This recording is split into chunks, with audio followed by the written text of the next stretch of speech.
Buenos días para todos. Como lo decía la profesora Neida, mi nombre es Carlos Pérez, soy abogado egresado de esta universidad y candidato a magíster en Filosofía, Derecho y Teoría Pública del externado, joven investigador de Colciencias.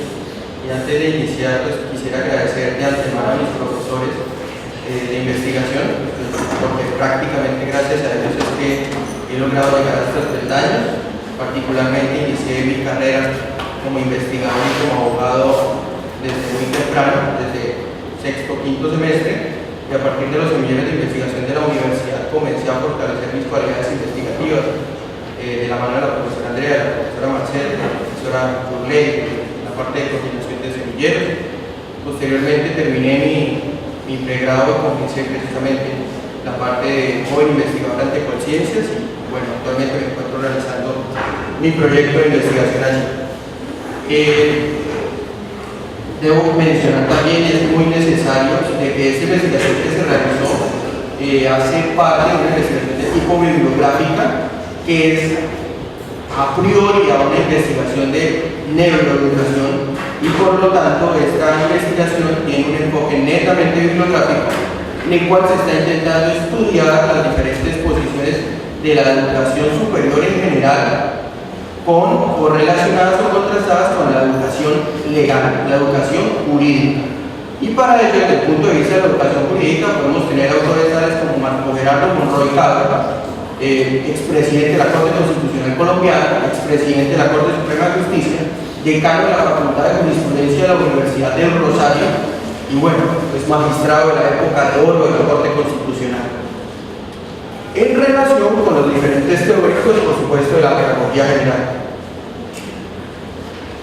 Bien, antes de iniciar acá tenemos que hacer referencia a una frase del profesor González de la Universidad de UNAM de México, doctorado en Sociología del Derecho, magíster también en esta área, quien nos dice: para ser abogado es suficiente con sentarse, escuchar al profesor en las clases y no morirse. Es decir, para llegar a ser abogado, simplemente lo que tenemos que hacer es no morirnos en clase. ¿Por qué? Ya veremos por qué. Metodología tradicional lo dirá. Profesor Guillermo Flores Mardagar, Universidad Autónoma de México. El enfoque de enseñanza basado en el aprendizaje aplicado en la ciencia jurídica es el título de esta investigación. Y los autores, Carlos Alfredo Pérez Fuentes, quien les habla, y la doctora Ani Núñez Álvarez Maestre, docente del programa de Psicología, doctora en Educación Superior y Liderazgo Organizacional, magíster en Educación y Desarrollo Humano y Psicología. Para iniciar, vamos a comenzar con este pequeño resumen ejecutivo en el cual vemos a Mafalda. Mafalda está intentando ver cuánto le mide la cabeza para saber precisamente si todo lo que le enseñan en la escuela le va a entrar de alguna forma en una pequeña medida. Aquí vamos a ver a Mafalda nuevamente y va a estar diciendo a la profesora: mi mamá me mima, mi mamá me mima.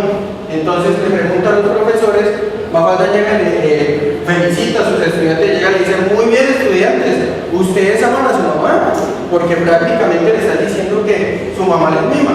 Entonces dice al final Mafalda: y ahora por favor enséñenos cosas que realmente importan. Y finalmente tenemos la última que nos dice: y el que no haya entendido, que levante la mano. Levanta la mano un niño, llega y dice: veamos, Manolito, ¿qué es lo que no has entendido? Entonces llega y dice Manolito: pues desde marzo, profesor, hasta ahora no he entendido nada. Y luego, bien, planteamiento del problema. Aquí vamos a encontrar unos grandes problemas que están existiendo derivados de un modelo tradicional de enseñanza que nos habla acerca de un aprendizaje memorístico, acrítico, el rol pasivo del estudiante, el docente profesor es un mero transmisor, y vamos a encontrar que las estrategias didácticas son la clase magistral, la evaluación oral, etc. Sin embargo, hay orientaciones de enseñanza, y una de ellas es el desarrollo de habilidades prácticas a través de la orientación por competencias, la adaptación y la interpretación para que cuando salga el estudiante, una vez tenga las prácticas pedagógicas en la universidad, pueda prácticamente llegar a ser emprendedor como un abogado emprendedor que lo que hace es prestar sus servicios a las empresas, o pueda llegar a ser abogado de una empresa. Pero como bien sabemos nosotros, eso tiene que tener un enfoque hacia el mercado, y como el mercado no tiene empresas, pues ¿qué le toca a uno como abogado? puede salir a ser emprendedor. Entonces, eso es lo que necesitamos nosotros los abogados ahorita, que nos enseñen a ser emprendedores. Estrategias didácticas. Entonces, aquí las estrategias didácticas no son las clases magistrales, sino los estudios de caso, problemas, aprendizajes colaborativos, cosas mucho más prácticas que le permitan al estudiante de Derecho poder llegar a saber lo que se va a encontrar en la sociedad. Marco Gerardo Monroy Cabra, como les comentaba, nos dice que aquí existen unos inconvenientes. Primero, tenemos ausencia completa de investigación en los abogados. Los abogados son criados para llegar a ser litigantes, pero nunca jueces, consultores, investigadores o filósofos. No, son litigantes. Tenemos que las clases que se dan son netamente magistrales y por eso es que terminan muriéndose en clase. Capacitaciones, incentivos, tiempos del docente. Entonces, no hay capacitación para el docente. Esto es lo que dice Marco Gerardo, ¿no? No hay capacitación del docente, no hay incentivos, no hay tiempos, no hay una carrera docente, y esto ha generado ciertos inconvenientes para que el estudiante de Derecho pueda llegar a tener más rol activo. Y finalmente, muy pocos intercambios académicos. Pasamos entonces a la parte del objetivo general. Lo que se pretende aquí es reconocer qué estrategias del derecho se pueden implementar para mejorar este proceso. Como objetivo específico tenemos, primero, identificar las estrategias de enseñanza en la educación general, después caracterizar las estrategias de enseñanza que hay en el derecho con base en los artículos científicos que puedan llegar a haber. O sea, estoy hablando de artículos científicos de México, Argentina, Colombia, a nivel internacional. Ahí es donde vamos a saber. Y finalmente contrastar esas estrategias de enseñanza generales con lo que vemos en la ciencia jurídica. Bien. Este marco metodológico que hay acá es el marco metodológico que se va a aplicar para la investigación que viene, que es una investigación de tipo neuroeducativo. ¿Qué es lo que pretende? Con un enfoque mixto, precisamente realizar un diseño de corte de investigación-acción, en donde vamos a aplicar el diagnóstico, plan, implementación y retroalimentación para aplicar una pre-prueba y una post-prueba en donde podemos llevar a cabo la aplicación de una estrategia diferente de enseñanza y verificar si los estudiantes o los docentes participantes han tenido alguna mejoría o no han tenido alguna mejoría. Se lleva a cabo el proceso de categorización y como es un análisis mixto de tipo cuantitativo y cualitativo, desde lo cuantitativo vamos a aplicar el diseño de prueba con rangos de signos de Wilcoxon y la magnitud del efecto de Cohen para cuantificar esta mejoría, y finalmente desde el punto de vista cualitativo el proceso de categorización, estructuración y contrastación. Y aquí comienza la primera parte. Desde este punto de vista tenemos los diferentes enfoques o estrategias de enseñanza que existen en la educación general. Tenemos a grandes rasgos un aprendizaje basado en problemas, en proyectos, en equipos, servicio, aprendizaje basado en servicios, juegos y basado en investigación. El basado en problemas tiene una definición, objetivos, ventajas y desventajas. El de problemas, esta estrategia tiene como finalidad presentarle un problema a los estudiantes y que ellos lo solucionen con la guía del profesor, muy constructivista por supuesto. Objetivos, identificar un problema, diseñar soluciones. Ventajas, mejora las habilidades de investigación. Desventajas, cubre menos el curso, consume más tiempo, falta el investigador. Bueno, tenemos el aprendizaje basado en proyectos. Se crea un proyecto para solucionar un problema, tiene por objetivo desarrollar proyectos constructivos, estéticos, problemáticos, desarrolla habilidades de competencia y colaboración, y el esquema del proyecto a veces suele ser complicado, el profesor no tiene tiempo, los estudiantes a veces se abren por ahí y no terminan haciendo nada o mucho porque pues, tampoco conocen la metodología. Tenemos el aprendizaje basado en equipos. Este aprendizaje lo que pretende es construir un equipo precisamente de alto rendimiento que pueda llegar a cumplir unas metas. Entonces se llega a cubrir mucho más el campo de trabajo y por lo tanto se puede llegar a promover un alto nivel de participación y aprendizaje. Estudiantes a veces temen que solamente uno puede hacer el trabajo, por eso es que deben ser equipos de alto rendimiento. Por lo general, decían los autores, y se aplica ese desde el posgrado. El aprendizaje en servicio es un aprendizaje que tiene como finalidad crear un proyecto para las personas con necesidad. O sea, todo esto que estoy hablando de metodologías se aplican en clase. En clase, no es que se apliquen con un contenido curricular diferente, en una materia. no es una materia, se aplica dentro de la clase. Lo que pasa es que dependiendo de las necesidades se aplica, porque si uno ve que el grupo es bastante desunido, pues no aplicar una técnica por equipos. Entonces depende de la necesidad. Tenemos el aprendizaje servicio, que parte acerca de la necesidad de una población, es mucho más comunitario, desarrolla las habilidades, mucho más experiencial para un abogado. Tenemos el aprendizaje basado en juegos, que lo que intenta es que se consiga una forma de enseñanza e instrucción mediante la cual el proceso de aprendizaje se da a través de los juegos. En esta era, la era digital, pues precisamente a través de juegos digitales, y un aprendizaje basado en investigación en donde de principio a fin existe metodología de investigación científica. Ahora vamos a mirar lo que encontramos en derecho. ¿Qué encontramos en derecho? Bueno, pues sorprendámonos porque aquí hay una revisión como de unos 10, 20 artículos científicos en donde nos dicen qué es lo que hay en derecho. Y ojo, porque esto nos responde a la pregunta: ¿qué tipo de abogados se quiere formar en la Facultad de Derecho? Entonces tenemos dos tipos de abogados. Tenemos un abogado, un jurista estático con un papel irreflexivo, con un papel en donde domina el docente, con un pensum rígido, acrítico y reflexivo, acultural. No existe la práctica, la relación social de la enseñanza, solo existen normas jurídicas, no hay nada más. ¿Qué es que la relación práctica? ¿Que los casos? ¿Qué casos? Aquí no hay casos. ¿Listo? Ese es el primer abogado. Y sí, existe ese abogado. Y tenemos otro abogado que es el abogado líder político, es el abogado investigador, el abogado filósofo, el abogado docente, ese abogado crítico, ese abogado reflexivo, ese abogado que tiene un papel activo en la enseñanza con el docente. Ese abogado es de otro tipo. Ah, bien, listo, perfecto. ¿Cómo hacemos para crear al primer abogado acrítico? Bien, ya les digo cómo. Vamos a hablar de las dimensiones del derecho. Tenemos una dimensión positivista, realista y axiológica. Positivista, que se atiene solamente lo que dice la estructura normativa. Lo que dice el sistema normativo es santa palabra de Dios. Y entonces el profesor, ¿qué es lo que dice? Pararse allá y dice: según el artículo 12 de la Constitución Política, el derecho a la vida es violable, según el artículo 13, el derecho a la igualdad, según el artículo 14, según el artículo de eso. Y cuando vamos a ver los exámenes, ¿cómo son? Pues venga para acá y le enseño. Dígame qué dice el artículo 16, el derecho a la libertad de expresión, muy memorístico. Bueno, pero ¿qué piensa usted del derecho a la libertad de expresión? ¿Se está cumpliendo o no se está cumpliendo? No, aquí lo que importa es que me diga usted de memoria qué es lo que piensa. Perdón, que me diga qué es lo que dice la ley. ¿Y qué es lo que dice el Código General del Proceso? Una demanda debe presentarse según el artículo 392 del Código General del Proceso, la presentación como si eso le sirviera en la práctica.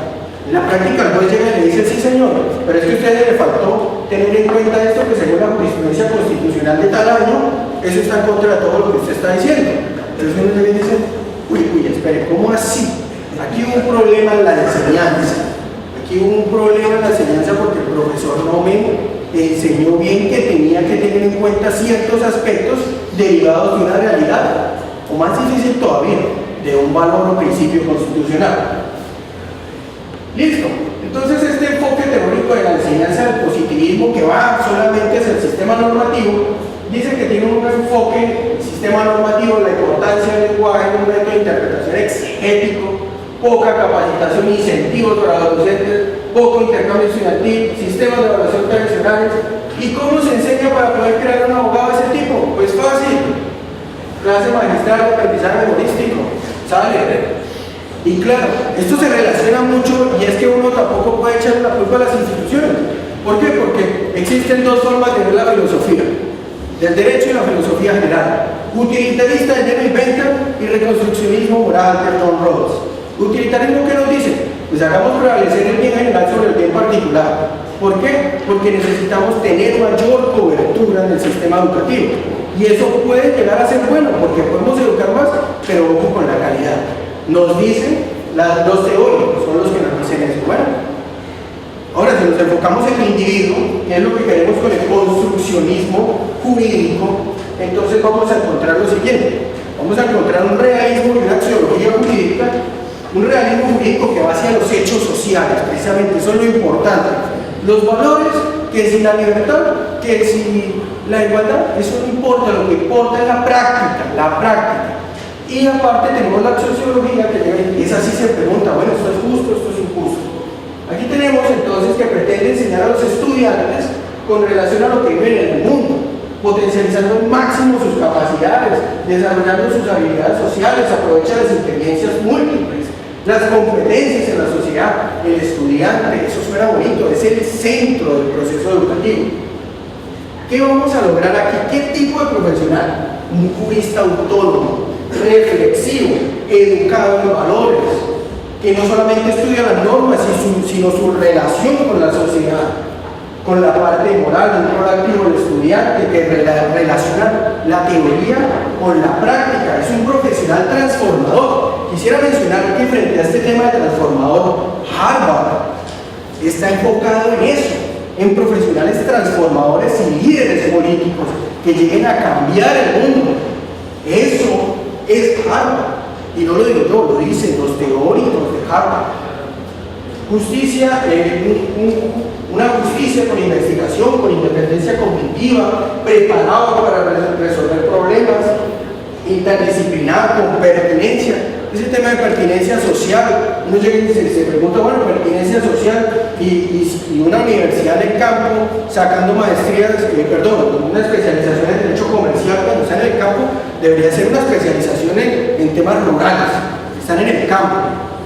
Entonces la pertinencia es muy importante en este campo de cómo es que vamos a enseñar nosotros a estos próximos juristas, y finalmente la resolución de problemas reales, y esto es muy, muy importante. El enfoque realista, por una parte realista jurídico de la pedagogía, está enfocado en resolver problemas sociales, el estudio de la indeterminación semántica, la fundación política, la norma jurídica, es una ampliación del sistema de fuentes a carácter internacional, realista, y un enfoque democrático que va más hacia el liderazgo. Lo que yo les decía, mencionaba anteriormente, crear un jurista que tenga este conocimiento para poder llegar a ser un líder político, pero esto es un problema porque también nos mencionan los teóricos que crear un líder político puede conllevar a generar la concentración de un poder, ya sea un liberal acérrimo o un conservador, y esto podría también estar en contra de lo que concebimos como democracia. ¿Cómo hacemos para crear, según la teoría de la pedagogía jurídica, este tipo de profesional? Pues sí, análisis y método de problemas y método de investigación jurídica.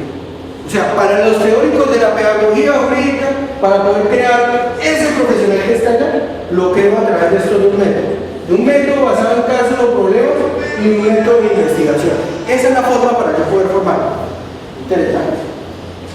Yo pensaba que para poder crear un profesional de ese tipo, crítico, reflexivo, autónomo, yo tenía que aplicar alguna de estas técnicas. No, solamente para los abogados tenemos que aplicar dos técnicas: la metodología exética de clase magistral y dificultosamente, de manera difícil, el método del estudio de casos. Y eso que nosotros tampoco lo aplicamos porque nosotros no somos de ese sistema jurídico, sino somos sistemas legalistas. Entonces para nosotros los docentes o los profesores se nos convierte en un problema porque no sabemos cómo tampoco aplicar la metodología de casos. Pero esperen un momento, si tengo más métodos para enseñar. Tengo un método basado en problemas, tengo un método basado en proyectos, en equipos, servicios, basado en juegos, basado en investigación. Y esto se desarrolla en clase, no en contenido curricular. Esto lo desarrolla el profesor en clase. Uno entiende que el profesor viene en un método tradicional y que tiene que adaptarse. Pero una pregunta: ¿qué es necesario para implementar las estrategias de enseñanza de educación superior en el derecho? Voluntad. Nada más, voluntad. Entonces, vamos a analizar. El método de casos es el único que se aplica según la teoría de la pedagogía jurídica, método de casos y medianamente metodología de la investigación, según la teoría. Listo. Según estos dos. Ahora, un método basado en proyectos, se crea solamente un proyecto para poder llegar a solucionar un problema. Pues, ejemplo, yo me puse a pensar en ejemplos para poder aplicar estas metodologías. Yo llegué y dije, por ejemplo, la creación de una sociedad por acciones simplificadas que permita al abogado poder crear su propia empresa. Mire, derecho comercial, vamos a crear un proyecto. Chévere, en clase. o vamos a crear una sociedad por acciones anónimas, o vamos a presentar una asesoría a una empresa a través de un proyecto. Hagámoslo en clase, no como contenido diferente. Y esto no es investigación, es un proyecto como tal. Tenemos el equipo, aprendizaje avanzado en equipo. Bueno, listo. Vamos a clase de Derecho Constitucional y vamos a crear un congreso visible como la Universidad de los Andes. Y en este congreso visible, ¿qué vamos a crear? Vamos a crear partidos políticos y vamos a crear leyes. Con el Partido Liberal, el Partido Conservador, el Partido de la U, el Partido del Pueblo Democrático, etcétera, etcétera. Creemos eso, hagámosle. Pero no es contenido extracurricular, no, es la misma clase. El mismo docente tiene que hacerlo ahí. Tenemos. Bueno, el aprendizaje de servicio. Muchas universidades tienen que presentar ese trabajo, ese aprendizaje de servicio comunitario. Sí, extracurricular, sí, extracurricular. Pero no, hagámoslo en clase. Ejemplo, clase de derechos humanos, enseñanza de mecanismos de participación ciudadana para habitantes de calle de la ciudad de Cúcuta. ¿No es necesario? Es súper, hiper, mega necesario. Y finalmente tenemos un aprendizaje avanzado en juegos, que es el que no se ve por ahí para nada, y entonces que está muy ligado a la parte virtual. Y entonces se me ocurrió a mí, bueno, queremos un juego que se llame Domain Play. Domain Play lo que pretende es darle a conocer al estudiante de forma instructiva, de forma práctica, parece un muñequito ya, cómo tener el dominio de los bienes muebles y inmuebles en Colombia. Entonces va a estar el muñequito allá y llega al registro de instrumentos públicos y dice, tráigame estos documentos. Y él, ¿cómo así? Tengo que entregar tal, me falta porque pues va a comenzar desde cero. Y así hasta que aprenda. Claramente, no soy experto en el área, pero fue una idea que se me ocurrió. Y de eso se trata la universidad, eso se trata de la investigación, de ideas. Finalmente, gracias por su atención. Nuevamente los dejo con mi mamá de mi libertad, y ahora por favor enséñenos cosas que realmente sean importantes. Ese es el concepto bibliográfico, y bueno, no tengo nada. ¿Alguna pregunta?